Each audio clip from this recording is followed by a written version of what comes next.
बाबू Dinanath primary school के अध्यापक थे।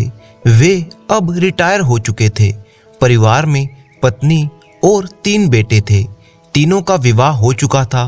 पोते पोतियों से भरा पूरा परिवार था, परंतु रसोइयां सबकी अलग अलग हो चुकी थी। बाबू दीनानाथ को पेंशन मिलती थी, इसीलिए कभी बेटों के आगे पैसों के लिए हाथ ना फैलाना पड़ा। जब तक जिए शान से जिए और मरे भी तो शान से। किसी को कोई परेशानी नहीं दी। वो गणित के अध्यापक थे। अपने बेटों से अलग पत्नी के साथ रहते थे। सबको सब कुछ सौंप चुके थे। बुढ़िया चिंता में रहती कि अब कुछ पास तो नहीं है, पेंशन भी आधी मिलेगी, पूरी भी कौन सी ज्यादा थी, फिर वो पकाएगी क्या और खाएगी क्या। बाबू दीनानाथ का थोड़ा रोब था तो बच्चे सुन भी लेते थे, परंतु बुढ़िया तो अनपढ़ थी, पेंशन कहाँ से मिलेगी वो भी ना जानती थी। दीनानाथ हमेशा कहते थे, तू चिंता मत कर, देख लेना रानी बनकर राज करेगी। बुढ़िया हंस देती और कहती, तुम्हारे जीते जी राज करने थे, कर लिए। जब दीनानाथ इस दुनिया से चल बसे तो उनकी बूढ़ी पत्नी बहुत रोई। अभी सब शुद्धिकरण में ही लगे हुए थे कि एक वकील घर पर आया और बुढ़िया के हाथ 2 पन्नों का कागज थमा गया और बुढ़िया से अंगूठा भी लगवा गया। बोला, ये कागज संभाल कर रखना। पूरा परिवार, बेटे बहुएं काम धाम छोड़कर वकील के पास आ बिराजे और एक दूसरे को ताकने लगे। वकील साहब जब वहां से चले गए, बस वो दिन था और आज का दिन अम्मा जी की जी हजूरी होने लगी। सब अम्मा जी से स्नेह करने लगे। बुढ़िया की जिंदगी की दिन रात दुआएं मांगते। अम्मा जी पड़ी तो ना थी, पर बहुत कड़ी तो थी। बाबू दीनानाथ का खेल समझकर मंद मंद मुस्कुरा देती। अब अचानक ही उसकी कद्र बढ़ गई थी। उसे समझ में नहीं आ रहा था कि सब उसकी सेवा में कैसे लग गए। कोई उसके लिए दूध लाता तो कोई पैर दबाता। उसे कोई बिस्तर से उठने ही नहीं दे रहा था। वो हैरान थी कि कल तक तो उसकी कोई बात ना सुनता था और आज अचानक उसका इतना मान कैसे बढ़ गया। बेटे बहुएं सब उसको अपने पास रखने के लिए झगड़ रहे थे और बुढ़िया मुस्कुरा रही थी।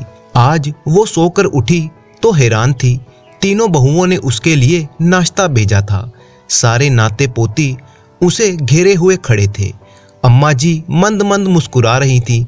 फिर सबका दिल रखने के लिए सबका खाना चख लिया। अब तो रोज का यही नियम बन गया। सब उसके खाने पीने सोने की परवाह करते। बुढ़िया का जीवन मानो सफल हो गया था। वो तो कब से यही चाहती थी, पर ये अचानक क्यों हुआ वो जानकर भी अनजान बनी रही। देखना चाहती थी कि इन सब का रूप कब तक चलता है, कब तक ये नौटंकी चलने वाली है।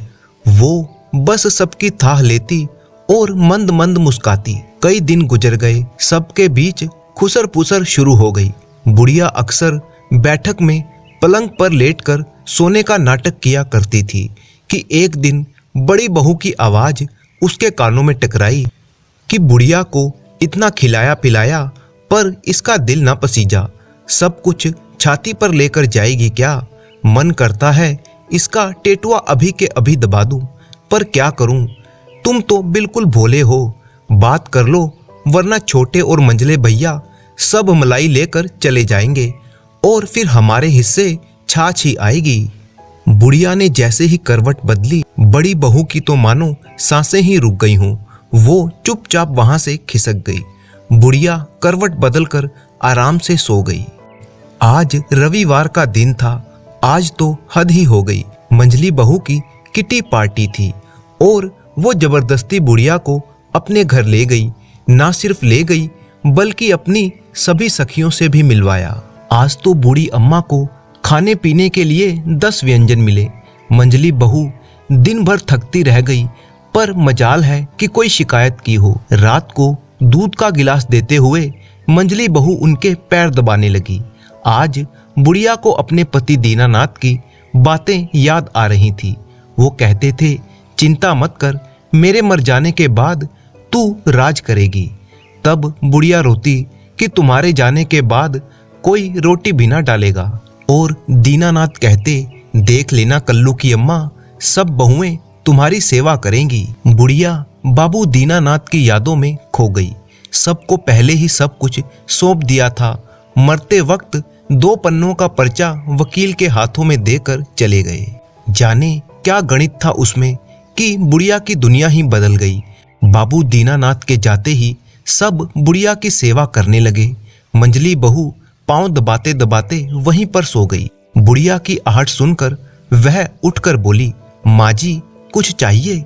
बुढ़िया बोली, पैखाने जा रही हूँ। बुढ़िया इनके नाटकों से अब पक चुकी थी। अपनी बूढ़ी काया समेटे वो पैखाने को चल दी। आज सुबह से ही वो कुछ बीमार चल रही थी। मंजली बहू के घर कुछ ज्यादा ही खा लिया था। पेट में मरोड़ उठ रही थी। बार बार पैखाने जाती। सब बुढ़िया की सेवा में जुट गए।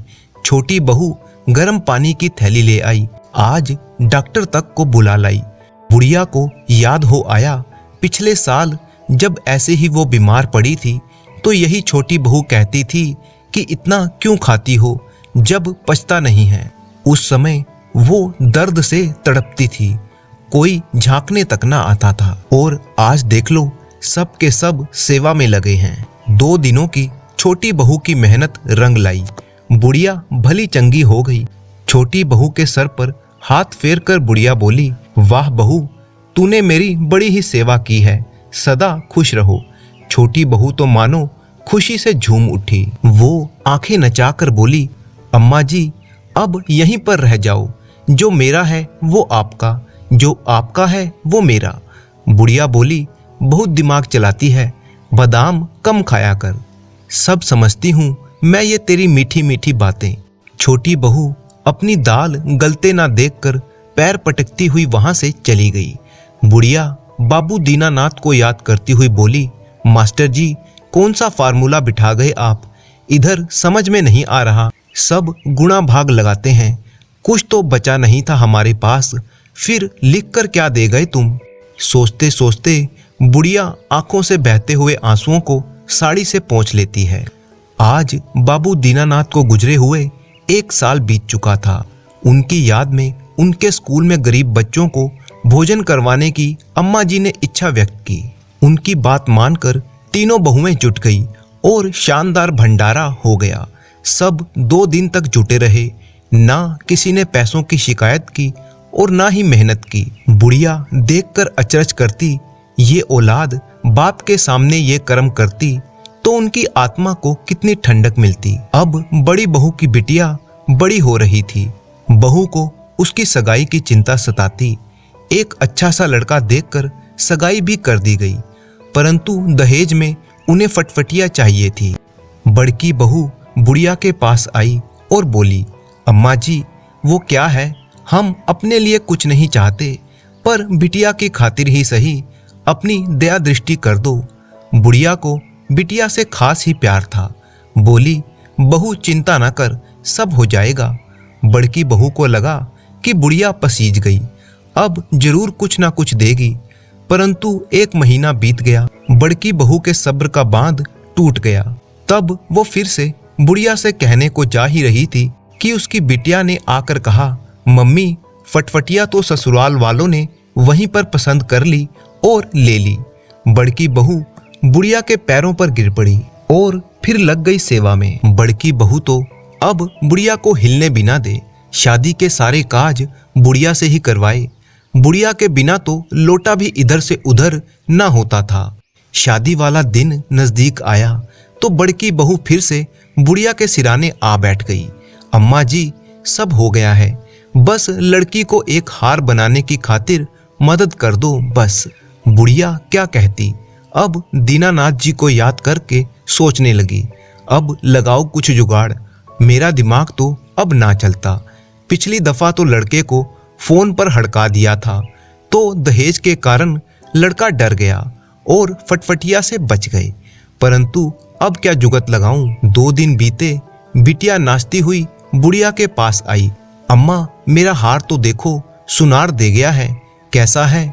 बुढ़िया ने उलट पलट कर देखा कि सोने का ही है, खालिस सोने का हार। अब तो घर में अम्मा जी की पूजा होने लगी। सब अम्मा के चरणों में गिर गए। अम्मा दीनानाथ को याद करके मन ही मन में बोली, गणित अच्छी जानते थे और मुझे भी सिखा गए ये गुणा भाग। जब शादी हुई, बिटिया ससुराल को चली गई, सब बुढ़िया का गुणगान करने लगे और बुढ़िया को आने वाले तूफान का इंतजार था। पहले फेरे पर जब बिटिया घर पर आई तो आते ही बुढ़िया से मिलने गई। बुढ़िया तो डरी बैठी थी, पर बिटिया ने कहा, अम्मा तुसी ग्रेट हो, मेरा मर्द तो तुम्हारी ही बात करता है बस। बुढ़िया ने ठंडी सांस ली कि चलो जुगत काम कर गई, मतलब लड़का समझदार निकला। दीन दुनिया की जो बातें बुढ़िया ने उसे फोन पर समझाई थी उसके पल्ले पड़ गई। सच्चाई से सब अनजान थे और बुढ़िया की जय जयकार हो रही थी। बुढ़िया ने अकेले में बिटिया से पूछा, सब कुशल मंगल है ना बिटिया? पर बिटिया तो बहुत ही खुश थी। बुढ़िया को दीनानाथ की कही बातें याद हो आई। जब सीधे उंगली से घी ना निकले तो उंगली टेढ़ी कर लो, वही बुढ़िया ने भी किया और घी निकल आया। अब तो बुढ़िया बीमार रहने लगी। सोचती, लगता है दीनानाथ का बुलावा आ गया है। वो भी जाने को राजी थी, पर सब उसे घेरे खड़े थे। सबको डर था कि कहीं बुढ़िया चली गई तो। सब बुढ़िया की सेवा में लगे रहते। बुढ़िया किसी से कुछ ना कहती। दिन बीते, अब तो बुढ़िया का उठना बैठना भी दूबर हो गया। बस वह बिस्तर पर ही पड़ी रहती। पर मजाल है कि किसी ने कुछ कहा हो। सब सेवा में जुटे रहते, परंतु खुसर पुसर होती रहती कि अम्मा मर जाए उससे पहले सब क्लियर कर लो, अम्मा का अंगूठा लगवा लो। तीनों बहुएं अब एक सुर हो चुकी थी। सबके विचार एक हो गए थे। बुढ़िया दीनानाथ से कहती, कमाल का गणित पढ़ाए हो आप, यही तो तुम चाहते थे कि सब एक हो जाएं। तो देख लो मास्टर जी, तुम्हारी तीनों बहुएं एक हो गई। अब बताओ। बुढ़िया के दिन नजदीक आते और सब एक होते जाते। सबकी रसोई एक हो गई। सब साथ उठने बैठने लगे। सबके दिमाग में एक ही बात रहती कि बुढ़िया की सेवा हम सबसे ज्यादा कर लें। सबके दिलों का मैल धुलने लगा था। हंसी खुशी का माहौल बनने लगा। बुढ़िया को लगा दीनानाथ ने ऊपर से आवाज लगाई, आजा, तेरा काम खत्म हो गया। बुढ़िया मुस्कुरा दी और मास्टर जी के पास चल दी। बुढ़िया के प्राण निकलने को हुए तो सब एक दूसरे का मुंह ताकने लगे। बुढ़िया चली गई मास्टर जी के पास। सब बहुत रोए, रो रो कर आंखें सुजा ली। इतना दुख तो किसी को दीनानाथ के जाने पर भी नहीं हुआ था। सबकी आंखें गीली थी। बुढ़िया सबको एक कर गई। सब ने मिलजुल कर बुढ़िया के सब संस्कार किए। पूरे गांव को भोजन करवाया। सबको इंतजार था कि अब तो मिलेगी बुढ़िया की पुटरिया। सब ने जान लगाकर अपना अपना योगदान दिया। देखने वाले देखते ही रह गए। ऐसा भोज तो गांव में किसी का ना हुआ था। परिवार में इतना प्रेम हो गया कि पता ही ना चला किसने कितना पैसा खर्चा। सब खुश हो रहे थे और आने वाली खुशी का बेसब्री से इंतजार कर रहे थे, पर वकील बाबू तो आए ही नहीं। सबको शंका होने लगी। तब बुढ़िया की तलाशी ली जाने लगी। उसके कपड़े लत्ते सामान सब टटोला गया, पर किसी के हाथ कुछ भी ना आया। सब बिलबिला गए। वकील बाबू को बुलाकर लाया गया। वकील को देखकर सब बहुत ही गुस्से में थे। सोचते कि ये वकील तो कच्चा है, लेकिन वकील भी कम नहीं था। दीनानाथ का ही पढ़ाया हुआ था। आराम से चाय गटकी बिस्कुट भी दबा लिए और फिर जो कहानी सुनाई तो सबके होश गुम हो गए। सबसे ना तो हंसते बनता था और ना ही रोते। सब एक दूसरे का मुंह ताकने लगे। तभी बड़ी बहू चिल्लाती हुई आई, हाय राम, मेरा हार चोरी हो गया। बड़ी बहू के हार चोरी की खबर तूफान की तरह घर में फैल गई, परंतु कौन सा हार? बड़ी बहू कुछ सकुचा के बोली, वही हार जो बुढ़िया से उसने देखने के लिए मांगा था और कभी वापस नहीं लौटाया। सब बड़ी बहू को शंका की दृष्टि से देख रहे थे और वो सकुचा रही थी, पर सवाल ये था कि हार आखिर कहाँ पर गया। सब जगह खोजा गया, परंतु हार ना मिला। सब एक दूसरे को शक की नजर से देखते रहे। तभी बड़की बहू की बिटिया बोल पड़ी, वो हार तो अम्मा ने सुनार को देकर मेरे लिए नया हार खरीदा था। सब उसका मुंह ताकने लगे। तब वो बोली, वो हार तो अम्मा का ही था और मैंने मम्मी के बक्से में से निकालकर अम्मा को दे दिया था। अम्मा ने वो हार सुनार को दिया और मेरे लिए नया हार बनवा दिया। सबके मुंह पर तो चुप्पी लग गई। परंतु बिटिया, ये तो बताओ कि वो फटफटिया अम्मा ने तुम्हें कहाँ से दिलवाई थी? तब बिटिया हंसकर बोली, वो तो दी ही कब थी। बिटिया बोलने लगी, अरे अम्मा तो हमारी बहुत ही होशियार थी। हमारे ससुराल में उसने फोन लगाया और उन्हें धमका दिया, दहेज मांगोगे तो पुलिस बुला लेंगे, और हमारे खसम को समझाया कि असली लक्ष्मी तो तुम्हें दे ही रहे हैं। हमारी बिटिया किसी से कम थोड़े ही है। अम्मा ने तो ससुराल में मेरी इज्जत और भी बढ़ा दी। सब अम्मा की चतुराई देखकर सोच रहे थे कि अम्मा पढ़ी लिखी तो नहीं थी, पर कितनी होशियार थी। तभी एक बेटे ने पूछा, पर अम्मा के वो पेपर जो बाबूजी छोड़कर गए थे, सब ने उस पर्चे की जानकारी चाहिए जो अम्मा के थे ही नहीं। वो पड़ोस की राम दुलारी के थे। अम्मा का नाम भी राम दुलारी था, तो सब धोखा खा गए। असल में वकील बाबू अम्मा से गवाह की खातिर अंगूठा लगवाने के लिए आए थे कि पड़ोस की राम दुलारी को मायके से 10 बीघा खेती मिली है, और सब अम्मा को खेती मिली है समझकर उसकी सेवा में जुट गए। अम्मा तो सब समझ रही थी, पर वो चुपचाप सब देख रही थी। इसी बहाने सब एक हो गए। सबके मनों के मैल भी धुल गए और सबकी रसोई भी एक हो गई। दीनानाथ के पास तो टका भी न बचा था। जो कुछ था वो पहले ही बिटिया समेट चुकी थी। परंतु अब सब कुछ सच जानकर भी कोई दुखी ना था। अम्मा की जीते जी भी जय जयकार थी और मरने के बाद भी। तीनों बहुएं कहती रहीं कि कुछ भी हो, हमारी अम्मा थी बहुत ही होशियार, किसी को कुछ पता ना लगने दिया। अब हम भी कभी ना लड़ेंगी। अम्मा जाते जाते हम तीनों को एक तो कर गई, और इस तरह से बुढ़िया की कदर सच में बढ़ गई थी।